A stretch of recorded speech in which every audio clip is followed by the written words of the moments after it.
Hi friends, welcome to cine family 2. Guppedantha మనసు serial hero Mukesh Gowda ఈ సీరియల్లో రిషి క్యారెక్టర్లో నటించి తెలుగు ప్రేక్షకుల ప్రశంసలను మెప్పును పొందారు.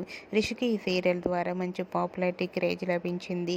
రిషికి గుప్పడంత మనసు సీరియల్ మంచి సక్సెస్ను అందించడంతో రిషికి కొత్త మూవీస్లలో ఆఫర్స్ వస్తున్నాయి.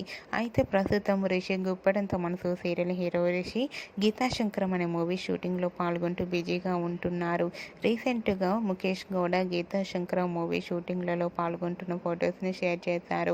ఆ ఫొటోస్లో రిషి షూటింగ్లో పాల్గొంటూ న్యూ లుక్లో చాలా సరదాగా తన ఫ్యాన్స్ అందరితో కలిసి ఎంజాయ్ చేస్తూ కనిపించారు. ఆ ఫొటోస్ చూసిన వారంతా కూడా గీతాశంకరం మూవీ రిషికి మంచి సక్సెస్ను ఇవ్వాలని తన ఫ్యాన్స్ అందరూ కోరుకుంటూ కామెంట్స్ పెడుతున్నారు. మీరు కూడా Rishi Geethashankaram movie shooting location latest photos మీకు నచ్చినట్లయితే మీ అభిప్రాయాన్ని మీ కామెంట్ రూపంలో తెలియజేస్తూ లైక్ చేయండి, షేర్ చేయండి. మరిన్ని ఇంట్రెస్టింగ్ అండ్ లేటెస్ట్ అప్డేట్స్ కోసం మా సినీ ఫ్యామిలీ 2 ఛానల్ని సబ్స్క్రైబ్ చేసుకోండి.